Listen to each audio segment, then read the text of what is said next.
Hello, this is Andreen. I am your Jewish American Priestess, here for a reading for you for the new moon of the month of Tammuz. The month of Tammuz is upon us. It is happening at sunset tonight, and it is the summer month. I'm going to read a little bit about it first. I'm going to read a little bit about it from the book that I have called The Verdant Dreams of Olam Haba, the greenish dreams of the world to come, which is brought to us by Rebecca Arov and Nomi Lamb. And this is what it says today. In the northern hemisphere, the month of Tammuz brings us into the longest days of the year. Following the summer solstice, hot weather, summer days, sweaty bodies. But maintaining balance is key. We need to be mindful of the intensity of this time and sensitive to ourselves and others. What does all this energy and length of days stir up in you? What are the spiritual insights and tools we can draw upon during the intensity of this month? The zodiac is Cancer, the crab, Sartan in Hebrew. The Hebrew letter for this month is Chet. The 17th of Tammuz, that's Shiva Asar Tammuz, is observed as a day of mourning and fasting, commemorating the breach of the walls of Jerusalem before the destruction of the Second Temple.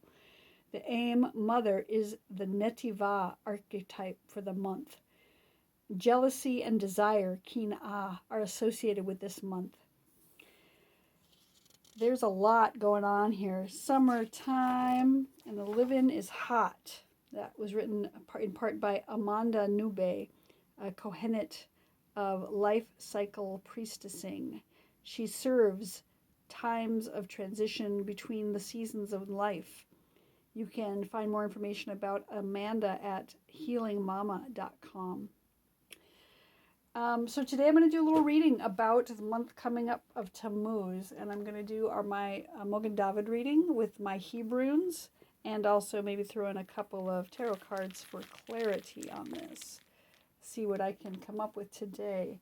So my first letter up, this one that's the Paleo Hebrew for the letter Gimel.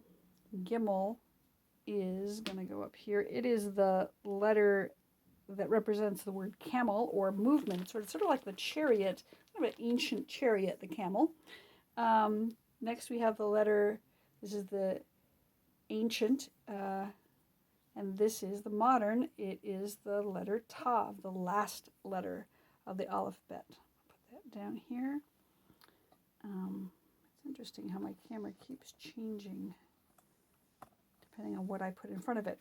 Okay, the next letter that's going to come up today, this one also, interestingly, the paleo of the letter Tav. So we've got two T sounds.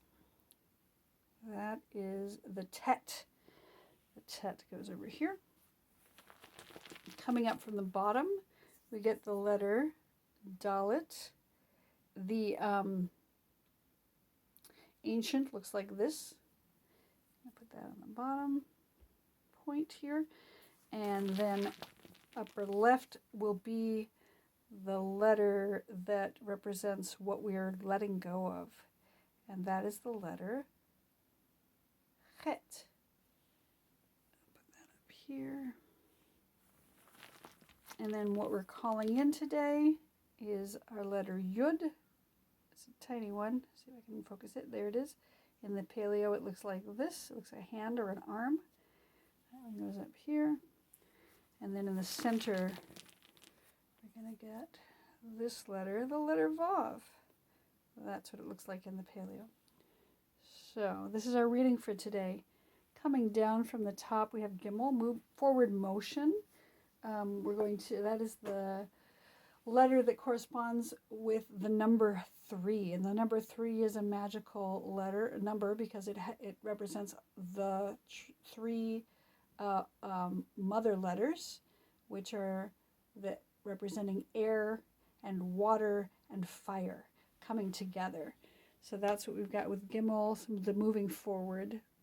Down in the lower right, we have Tav, which is the last letter that final culmination of the Hebrew alphabet. And I haven't studied this one yet, so I can't tell you too much more about it, except for it is a culmination letter. It is the final letter. It's a seal. It's like the thing that you put on the back of a letter when you're closing it. And this is what we know about it. It's coming, we're sealing off the spring months, and we're coming right into summer. So we have a seal as we move into Tammuz, and Tammuz, which, isn't that the letter that, I can't remember which one is it. Is it Tet or is it Tav that it starts with? I'll look it up. It is the letter for the month, isn't it? No, Het is the letter for the month. Tammuz starts with the Tav, though. So it is the Tav. And then over here on the left, that which is unseen is the Tet. And the Tet is which letter? It's the letter 9. It represents the number 9 because it is like a vessel. It's like a vessel that is holding. You can see it's like a cup, but it also represents sort of a womb. So the thing that's unseen, we've something gestating in here. There's a womb, and 9 is the number because of 9 months of pregnancy. So that's what we've got with the Tet here. So we've got Tav and Tet. And then from the bottom, we've got Dalet. Dalet is a doorway. You can see on the back, it sort of looks like a doorway in the Paleo Hebrew. Dalet is that which is coming up from beneath. So we have Dalet representing the number 4. We've got the 4 seasons. We've got the 4 elements, air, fire, water, and earth, all represented here.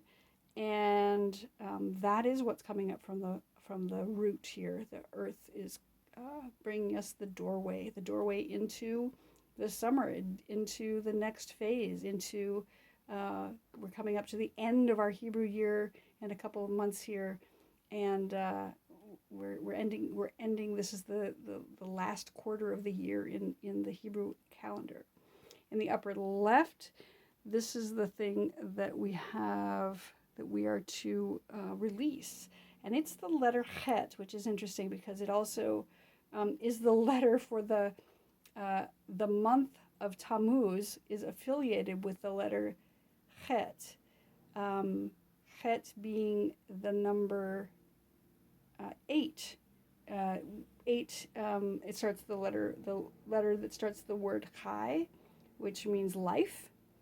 But in this position, it could also mean death. So maybe we're releasing death or embracing life and the transformations that it brings. Letting go of holding on so tightly. The number 8 is also infinity on its side, goes with the letter Het. So I'm not exactly clear on what we're releasing here, but it could be that idea of death, or the idea of everything lasting forever with the infinity symbol. And then what we're calling in is this letter, the Yud, which is the number 10. And it is the first letter in the name of God. It is the smallest letter, and it's the little that holds a lot. So we've got this small point. There is a concept in Judaism that when the divine created the universe, there was no space to put anything because the divine occupied all the space, so they had to contract into a very small point, this Yud, and then expand it out into the Big Bang.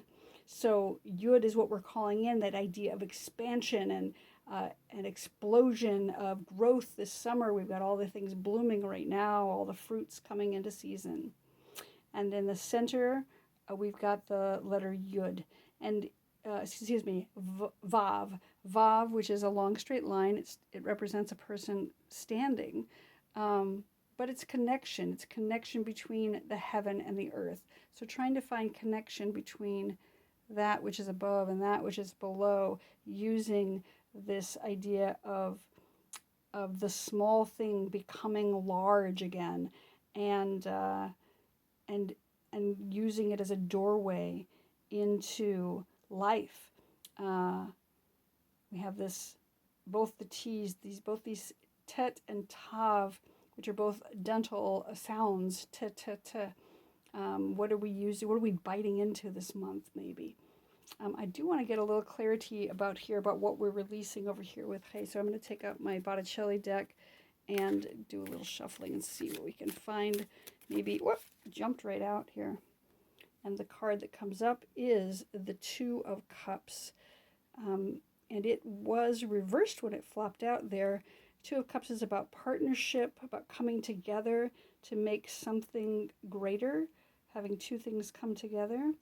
And here we have an angel speaking to someone, like a messenger coming, bringing cups with it. And it was reversed when it came out, so I wonder if it's about releasing something that isn't working in partnership, releasing the idea of a partnership that isn't working for us. So hard to see these because they're gold, so they shine a lot. There's the Two of Cups up there.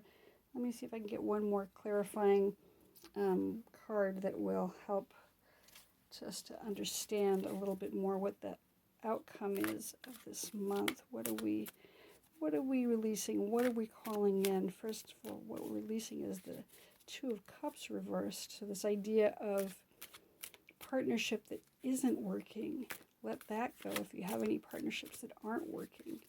And then what we're calling in instead is this idea of divinity. And we have the Nine of Pentacles. And the Nine of Pentacles is somebody who is very opulent, has a lot to show here. You can see all 9 coins on the ground, as well as ships bringing more goods. Somebody who's very wealthy, sitting in their garden. So we've got a lot of harvest going on at this time of year because it is summer. So that's what we're calling in. And I'm just going to pull out one more card as an outcome card for us today to see what comes up for the month of Tammuz. What's coming out for Tammuz? It is the Nine of Wands. The Nine of Wands. It is a card representing fire. Again, we got a lot of fire going on this summer. That's a lot of fire.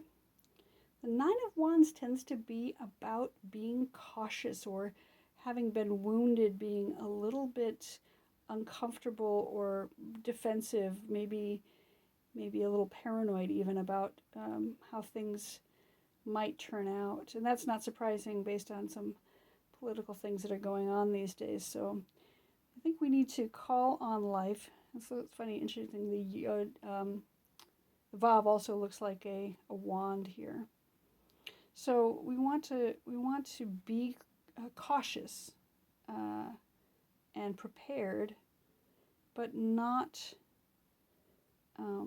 forget that we have a connection between the divine and the earth, and that we are that connection, that we can stand tall. We can stand tall here.